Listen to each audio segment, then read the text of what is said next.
barrel, moving to a remote part of Britain like this and going off radar. But it doesn't come without its challenges. For example, how do you survive in the wilderness? How do you resource yourself? And where do you live? What kind of house do you build in a place like this?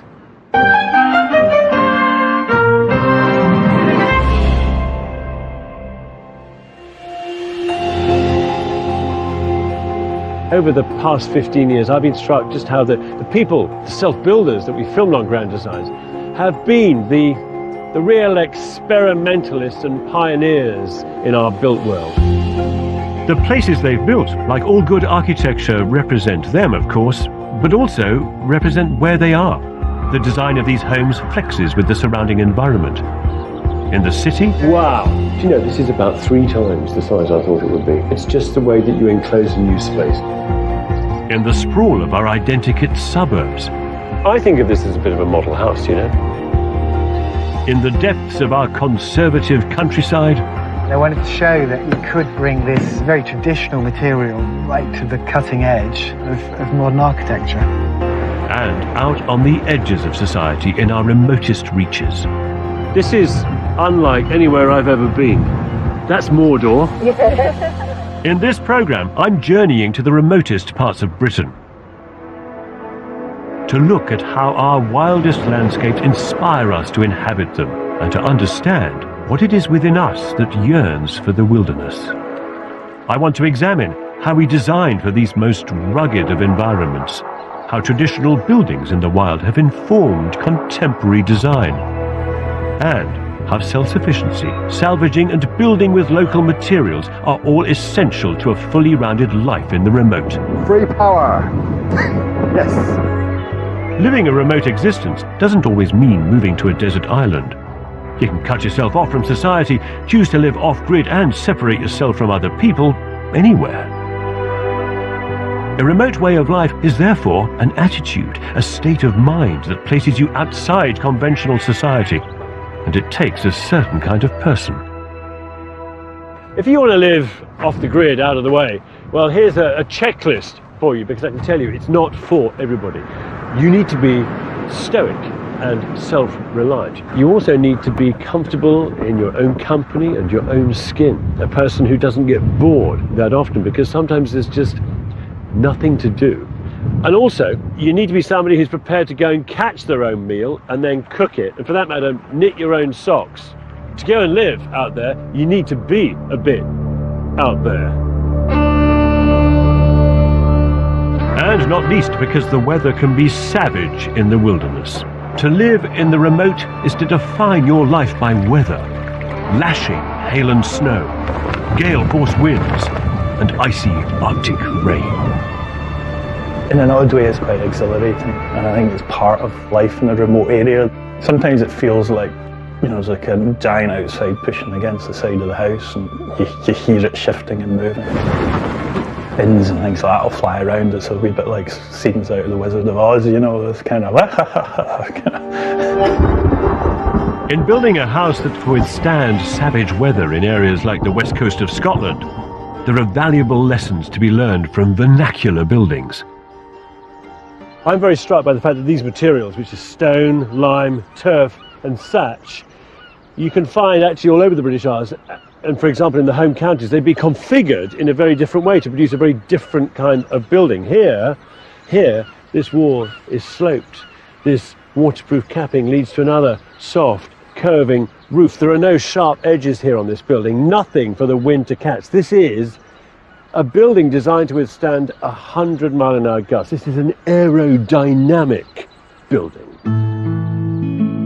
There's a reason why buildings and architecture develop a certain way in a certain place, because the ones that are there are the ones that work. Traditionally, designing in the remote, you would end up with walls 1.5 meters thick. Now that's to protect from the elements, keep the water out and try and keep some element of warmth in. Windows used to be very small because they let the cold in.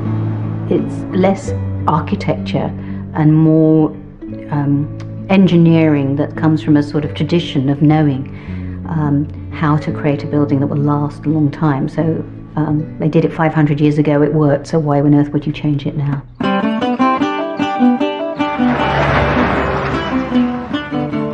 Which is why Adrian and Karina chose to carry on in that vernacular tradition when they decided to restore this old cottage on a windswept, rainy mountain in Wales. They intended to build in the traditional style of the local cottages with their thick stone walls and small windows. The old building that was here had lasted for 300 years until a tree-felling accident destroyed it. We're hoping that eventually it is going to be rebuilt as it formerly stood into a cottage. Where's your nearest neighbour? Roughly, they're all a mile away. That's Rough amazing, terms. isn't it? It's quite nice, yeah. It's a long walk for a cup of sugar.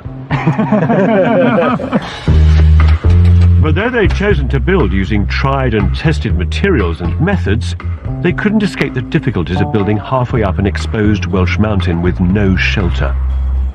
Their insulation just blew away. Hardly worth the effort. Just found 2 more sheets down in the gully down there, but they're broken up. And there's one way down through trees down there. Landslides threatened to destroy the house as it was going up. The worst problem like we've got is that the land there is going to give way and probably end up against the house again. Freezing temperatures on the mountain made it impossible to build on some days. The weather is so cold, you can't use the cement, basically. The water in the cement expands and it crumbles, so it's no good. Same with the lime. It's absolutely freezing up here at the moment. Even our drinks are freezing over. Look. The resulting house of rock and oak was strong enough to resist all attempts by nature to remove it. Insulation and modern glazing also made it warm and comfortable. This is nice. Yeah, we are getting there. The house was sufficiently remote, there was no mains electricity. The few lights they did have ran from a small generator. An open fire at the coldest, exposed side of the house provided heat, while low ceilings, thick stone walls and small windows helped retain it. Chunky oak lintels and joists gave the building a robust, weather-resistant skeleton. What you see is the structure of the building, wherever you look. It is all exposed. This is what we like. This gives the right feel to it. So the principal reason for using these materials is because they're practical. Yeah. And since you're using them and they look so good, Yeah. you might as well just leave them exposed. Exactly. Definitely. It's been over 10 years since I last drove up Adrian and Karina's precarious mountain track to visit them. How's Karina? Very well. And you've got children. I mean, you've got, how old are they now? 2 boys, 4 and 7. Yeah, they must love it up here, don't they? They don't get told off for making a lot of noise. Yeah. And how have your winters been over the past 10 years? We've had about 2 dodgy ones that caused some grief. Not enough grief to damage their house, though.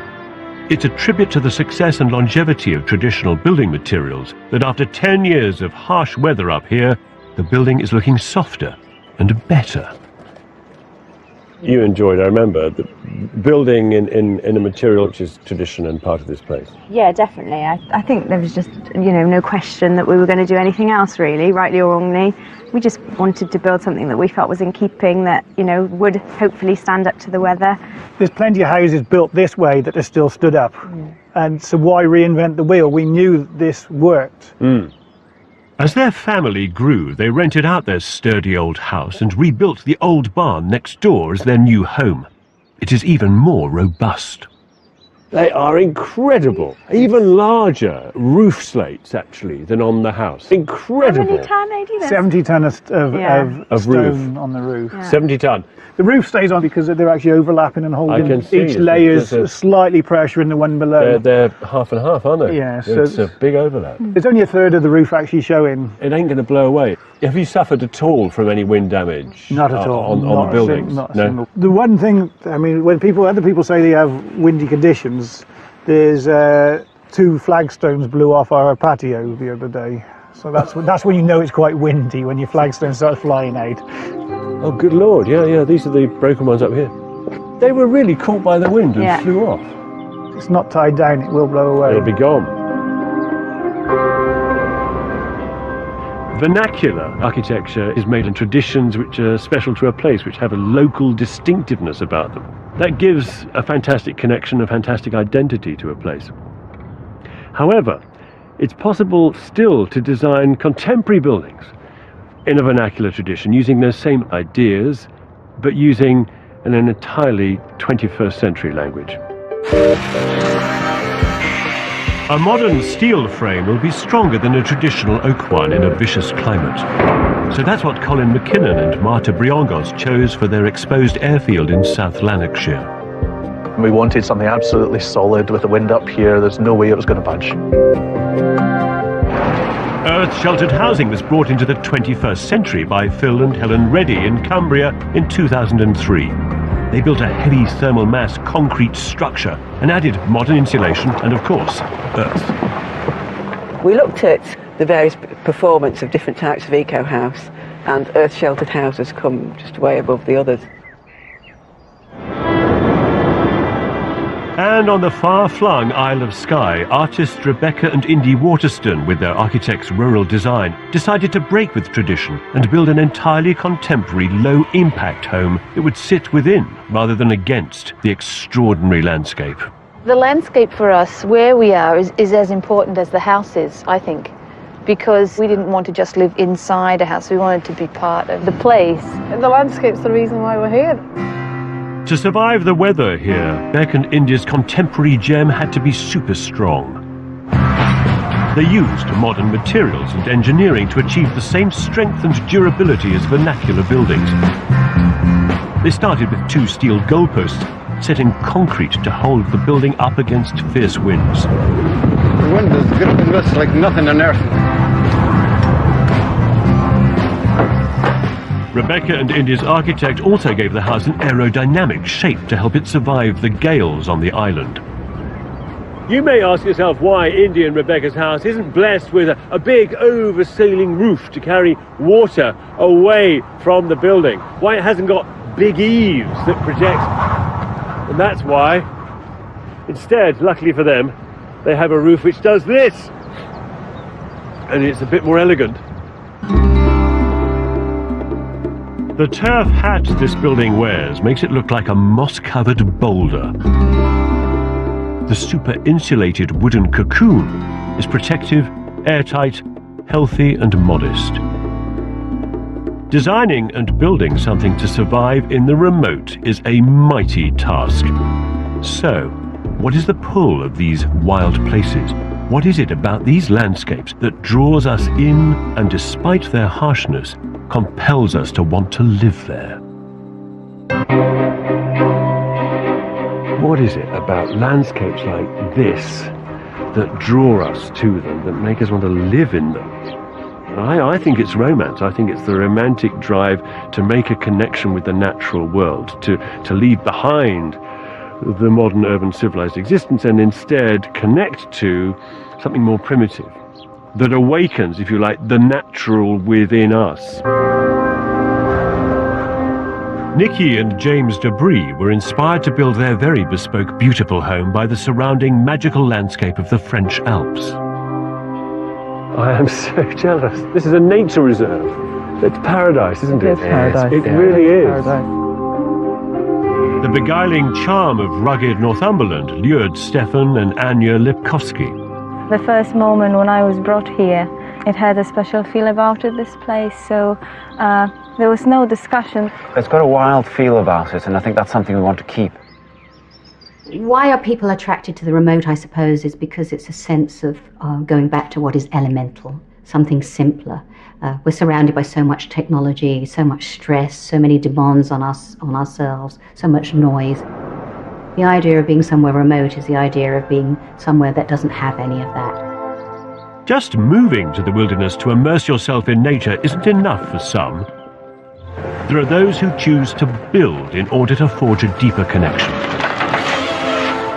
You know, it's one thing to build a house in a landscape like this. It's quite another to build it of that landscape. To exploit, for example, a ruined old wall, or to dig even deeper, to delve into the resources beneath your feet and use materials that nature itself provides.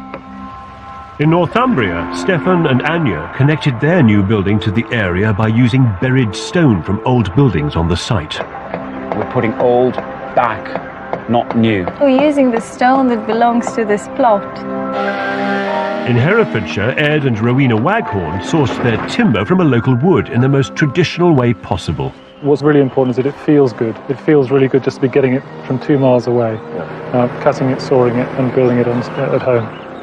If you're building in nature, you're tempted to replicate nature to some extent. That's part of the fun of living in the wild, that you are so in contact with nature, you're applying it to your house. And the fact they're made out of local materials makes them peculiarly attractive. There's a story, there's a narrative to those places.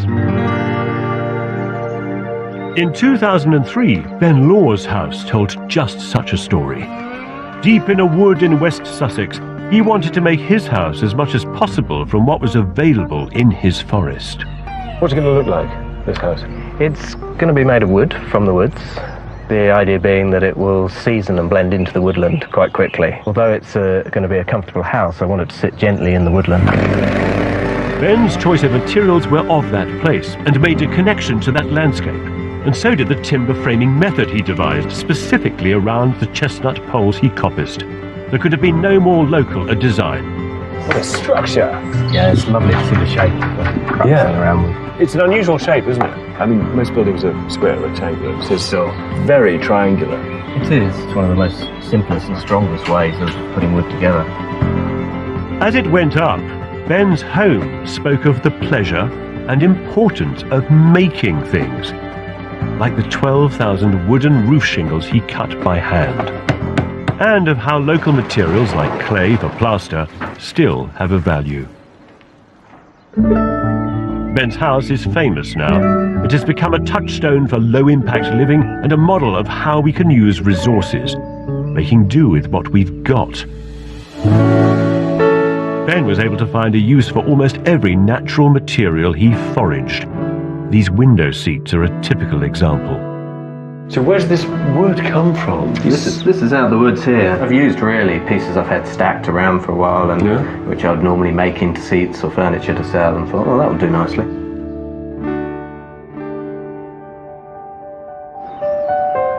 In cleverly improvising his window seats using leftover wood, Ben showed himself to be a master salvager. Salvaging is a crucial part of the mindset of the remote self-builder.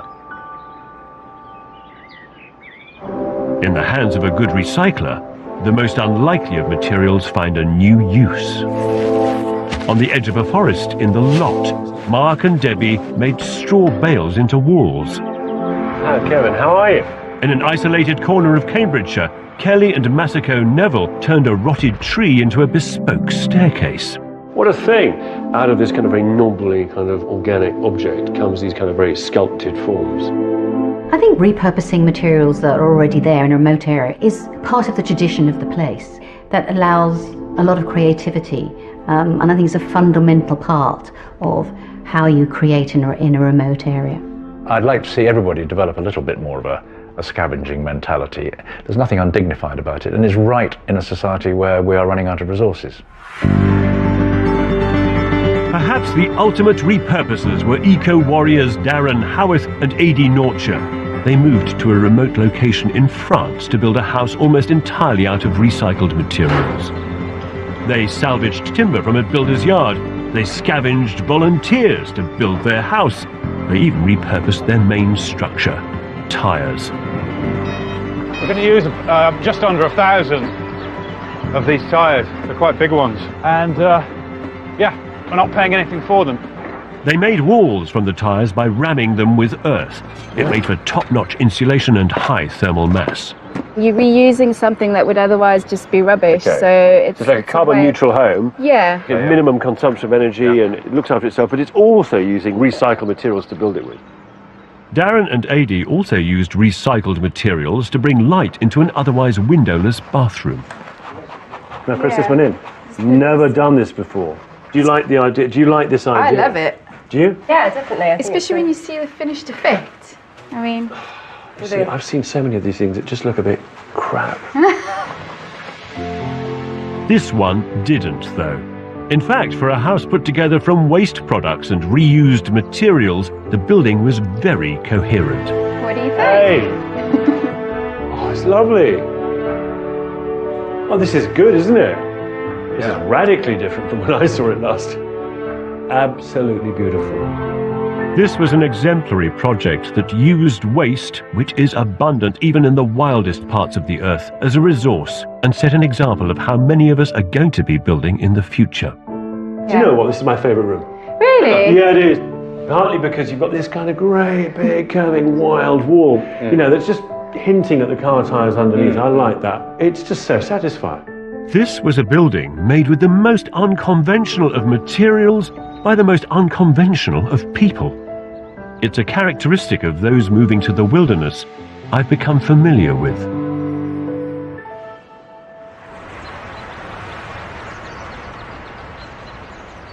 You know, when people move to the margins of society, when they drop out, inevitably that big sea change, that big step that's required, makes mavericks of them. It's inevitable. And so also the buildings they build are also maverick, radical. Over the last 15 years, I've been privileged to witness firsthand the architectural achievements of these mavericks of the remote. In splendid isolation, they've pushed at styles of building which work with, and sometimes break with, local traditions. In a forest miles from anywhere in southern Ireland, Sean Simon sought to resurrect a castle nearly 200 years old and fill it with his mad ideas. That tower, all of it, on top is going to be a jacuzzi. You're joking. Just as romantically, in Monmouthshire, Nigel and Tamayo Hussey put a whole Japanese bathhouse on top of their forest home. So they had the first experience of our outdoor hot tub. 何にもつけないで水着じゃなくて入りました。 On the moors of Northumberland, Stefan and Anya restored a charming old cottage, built a new house next to it, and then united them with a brutalist industrial glass link. Oh, this is lovely. Yeah, there is a lot of metal in this building, isn't there? I mean, look at all this. I mean, great big beams and posts and bolts everywhere. Looks like an MOD submarine base. It needed something rugged and raw. It didn't want something that was twee. Perhaps one of the most radical isolated homes I've seen is that built by architects Chris and Helen Seymour Smith.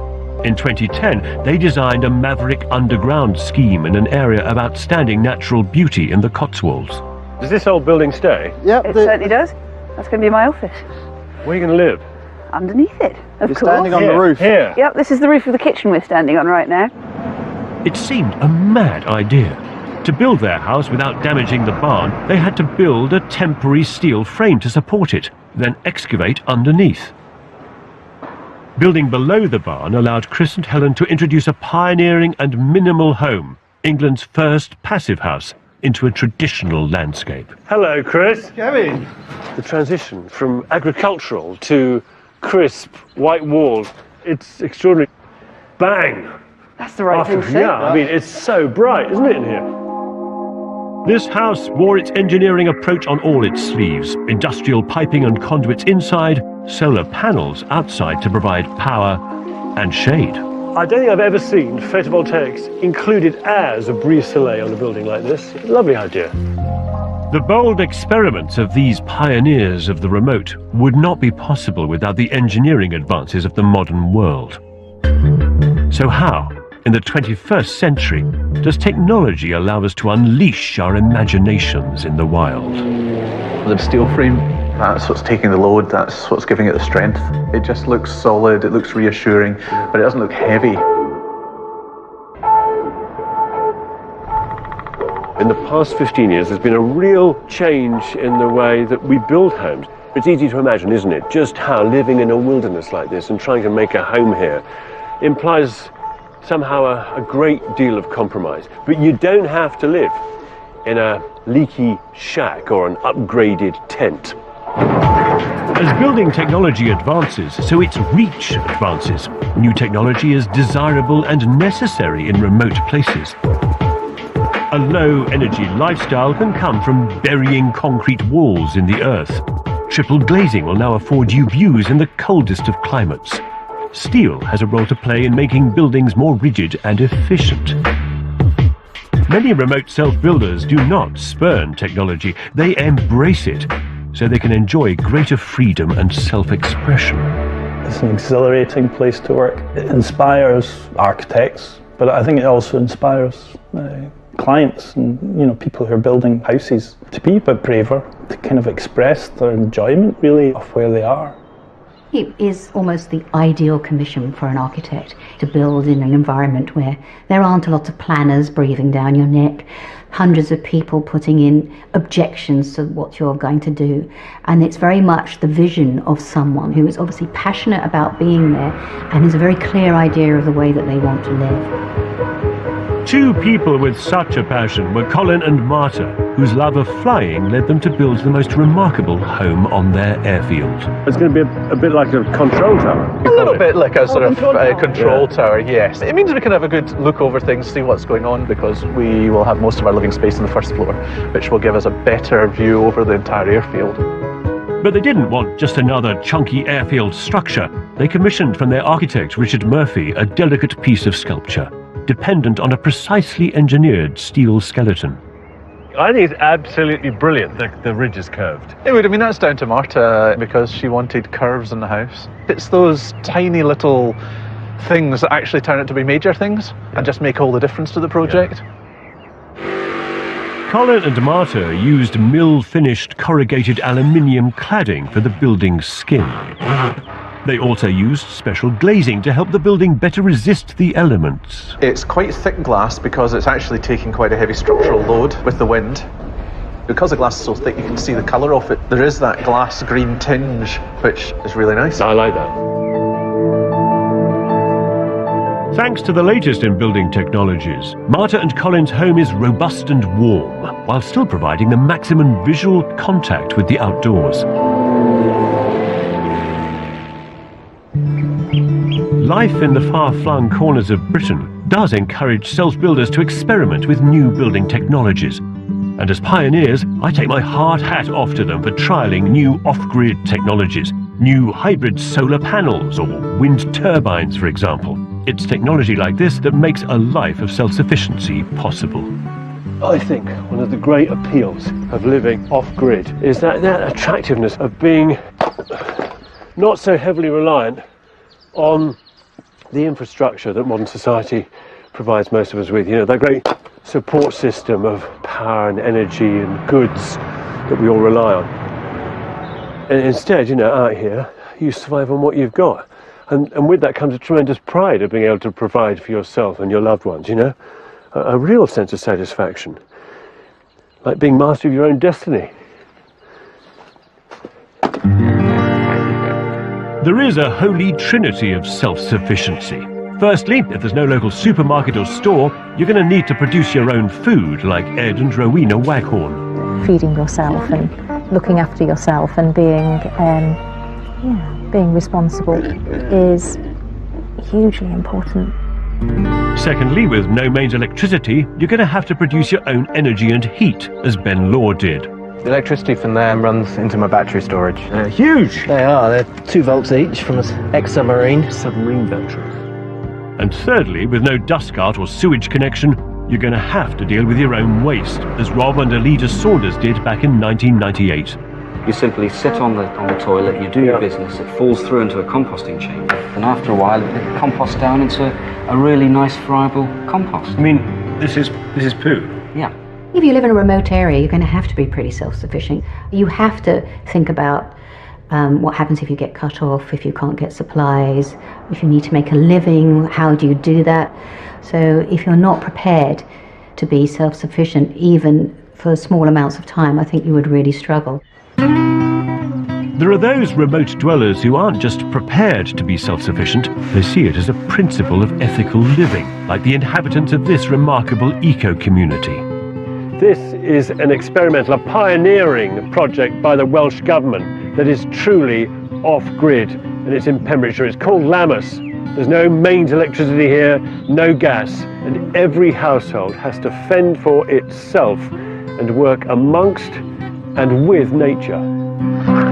That includes developing sustainable income from the land, building in self-sufficient ways, and living a low-impact life. Residents like Jasmine Dale are committed to living responsibly and ecologically. Primarily, I'm here living like this so that I can take responsibility for the consequences of being human on the earth. So that means where my water goes to, where it comes from, where my fuel is sourced from. It was a clear route to me that by coming to live in this sort of environment, that I could take responsibility. The drive to be ecologically sustainable is a very powerful one for a lot of people, particularly if they've thought deeply about the state of the planet. I think it makes sense intellectually and emotionally and practically to try to be self-sufficient. It makes sense creatively too. Self-sufficiency can drive an architectural vision. The buildings of Lammas are one expression of that. So is the house that Kelly and Masako Neville built in the Cambridgeshire Fens in 2007, around their daily routines of biodynamic gardening and foraging. I always end up building on my own almost by default because that's what I've always done. I visualize the form I want to give it, and I work on it, and I don't want any distraction in the process of doing that. A carpenter by trade, Kelly took on a dizzying variety of roles on the project, from designer and labourer to project manager and builder, working on everything from the foundations to the underfloor heating. I worry about his health and his safety, but whenever I ask him, "Are you enjoying it?" he always says yes. The fruit of their labour was a beautifully crafted house that promised to look after its occupants with the same holistic care they had lavished on it. Oh, yes. This is exactly as beautiful and as delightful as I thought it would be. Delightful and cleverly designed in the centre of a landscape for self-sufficiency. And at its epicentre, a light well with a view to the stars. There's a lot of nice little cheated solutions here. And then you've got these glass panels which are cheating light in, aren't they? From the light well in the centre of the building. I like those very much. Where are they from? From a glass sculptor. Lovely sections of riven glass. It was discarded in his yard. At night, the wind turbine generated the little power they needed. Free power! Yes! Kelly and Masako cleverly designed their self-sufficient life around what their land could offer. By burning homegrown willow in his wood burner, Kelly could power the underfloor heating. By recycling waste water, they could feed the vegetable garden that fed the family. I'm growing 30 kinds of vegetables and, of course, berries and fruits. Yeah, so in terms of your weekly shopping bill, does it make a real difference? Oh yes, particularly in summertime, I don't have to buy vegetables. A lower impact and more remote life allows you to detach from society, to an extent. These days, it's almost impossible to avoid other people, wherever you are. Time was when you could live in a remote place like this and not have contact with a single other human being from one end of the year to the next. And now, of course, technology provides us with instant communication all over the world, which means that the remote is inevitably less remote. For dwellers in the wild, the world is now much more accessible, thanks to the growth of technology and infrastructure, mobile networks and the internet. For Adrian and Karina, halfway up a Welsh mountain, it meant 5 years after moving in, they no longer needed to rely on their generator. For the first time, they had mains electricity to light their house, heat their water, and store their voluminous quantities of food. What's in the freezer? Our pigs that we... Tom, Dick and Harry. Yeah. Oh my, it's full! I know. What do you got over in the house then? Yeah, I've got a couple more freezers over here. There's another full one. So where's the fourth one? Is this? Oh, this is it. Fridge, Here. yeah. Oh, it's. Oh my lord. And. Oh my lord, yeah, yes. I know. You know, what do you do when you run out of champagne? I know. Yeah. There's nothing to be done. You need enough. You need a big shot. Comforts such as electricity that we take for granted in cities have transformed Adrian and Karina's life up on the mountain. We're one of the very few families that don't moan about the electric bill when it comes in. We're still grateful to have electricity rather than not. Life's just easier with it. Family life would be far more tricky. Yeah, and you have the internet? Yeah. Yes. We're very modern. Do you feel as if it's eaten into that sense of isolation and remoteness that you enjoyed? Not particularly internet. No. You'd say TV is a lot worse for Yeah. us than the internet. Yeah, because I quite like that tranquility and that quietness, and not having the option of it was quite nice on the generator. Yeah, I quite miss that. You still miss that? I do, yeah. Living by candlelight and talking to each other, wasn't it? It was like It's a woman thing, right?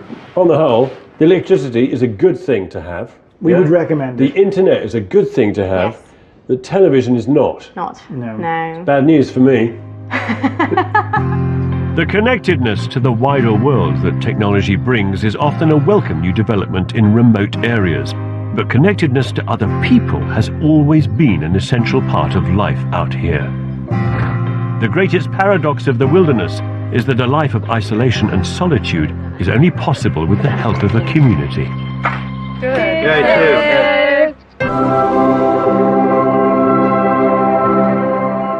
You might think that turning your back on civilization to live in the remote wilderness means an isolated existence. But in fact, the opposite is true. In the wilderness, other people, community, no matter how small, are essential for survival. In a stormy, hostile climate, the community is your lifeline for repair work, emergencies, food and support. To be embraced by it is therefore crucial. For Rebecca and Indy, to have their modern building accepted by the locals on Skye was very important. We thought we would move in and then we would finally have time to get to know our neighbours, get to know the community, and actually it hasn't happened that way. The relationships have been built as the house has been built. It's fantastic. It's just so nice to see something modern with the grass on the roof and just see it blending in. And, it's fantastic.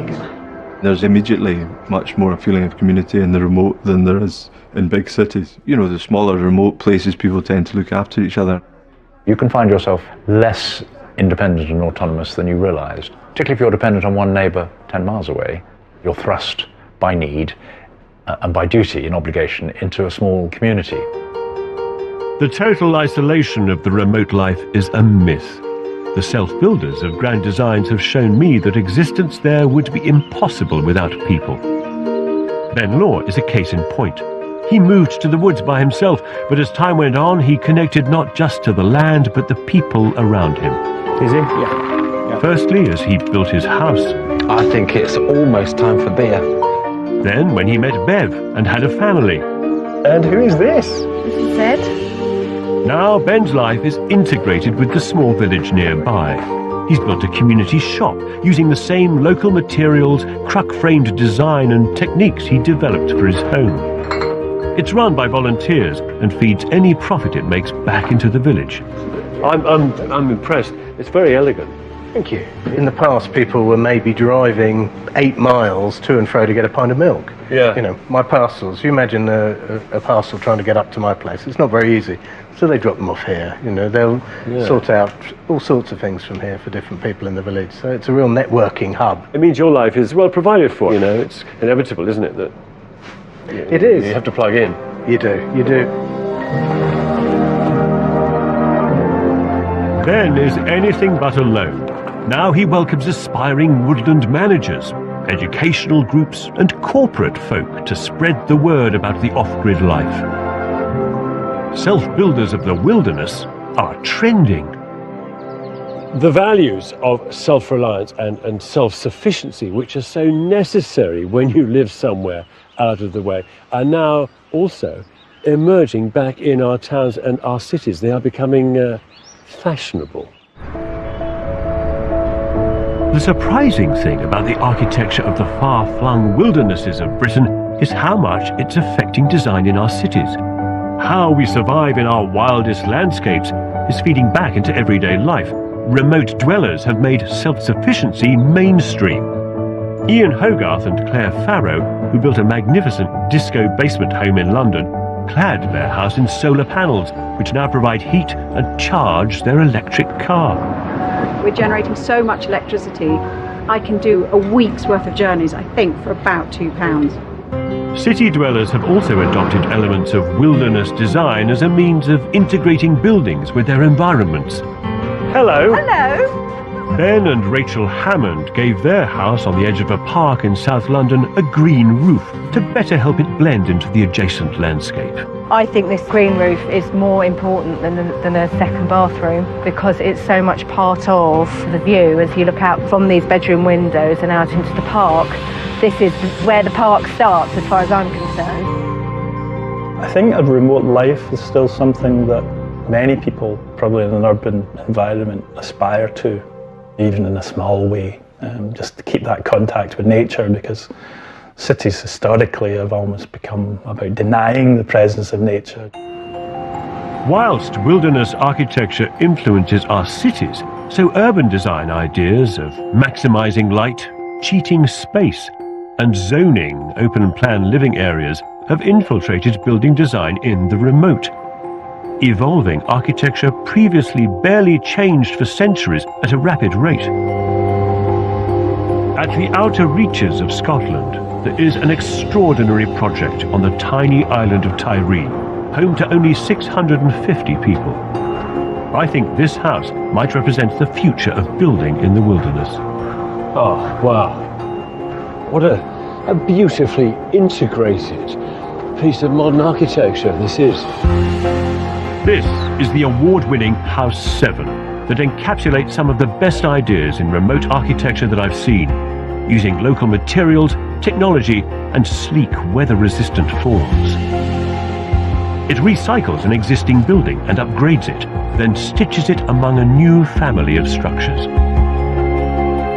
Modern technology brings comfort to the historical guest wing, which is connected to a new building via the embrace of a functional entrance and hall. Hello. The house was built by architect Murray Kerr for his parents Liz and Dave.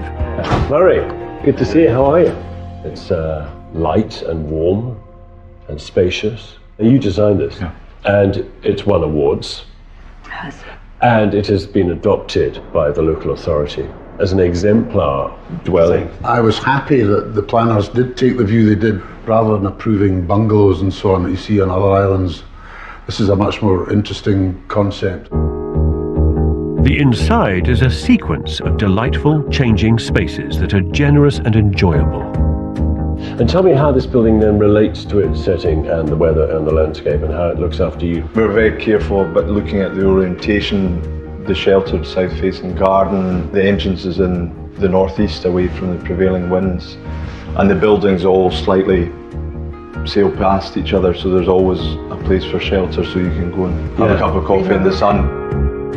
Unusually, Murray has also dug down to make a bedroom basement that hunkers into the dunes of this low-lying landscape. We dug down because we were able to. Sandy and a good idea. Going down, that's something you can do, which again protects you from the elements. The environment's quite hostile here. The salty water, big winds on the edge of the East Atlantic. It's a ferocious place to live at times. So, the traditional stone walls of the old listed building have been rebuilt with insulation. Every space is accommodating, welcoming, and comfortable. There's no place I'd rather be in a gale on Tiree. Lovely. Another great wagon roof. Tremendous height. And tremendous views and connection out. Murray has also taken advantage of modern glazing to improve on the traditional. There are no small windows here. They're much larger than you'd expect to find in a traditional house on the island. And that's thanks to technology. Yeah, double glazing. Which delivers the strange and exciting combination of warmth and comfort in confrontation with the wildness of the landscape and the weather here. No wonder it's become a social magnet for their extended family and the wider community. I think we had 22 people we put all the way down here, eating fish and chips all the way around the table, and that was a big test of how the room can stretch and then contract to be fine just with Dave and I. I feel privileged to be able to build in this spot on this island that we like so much and have a house that just does exactly what we wanted it to do. It's a house for our family. Out here on the very edges of our built world, sturdy, contemporary and comfortable, House 7 is a worthy representative of how we should build in our remotest of places. Over the last 15 years, I've seen self-builders in the wildest locations devise homes which are intelligent, responsible and responsive to where they are, that so often bring people together, which surely is one function of all great architecture. I think I've learnt that buildings do have this amazing power to change who we are, to make us happy. Great architecture doesn't just protect and nurture us, it can really help us flourish.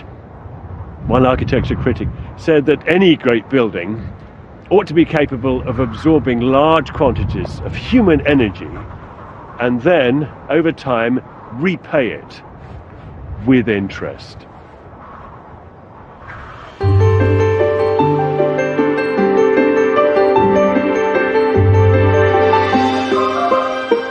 The most important freedom to recognise in the suburb is the freedom to design. Just a series of decagons. It was a perfect circle. It's what nature would do.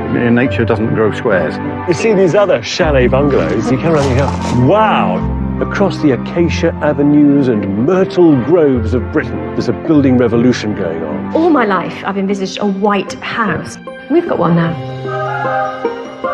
So next Thursday from 8, the Grand Designs of Suburbia. Now, next tonight, saying the immortal words I do to a complete stranger. Still can't quite believe this is actually going to happen. Two scientifically matched couples are about to marry at first sight.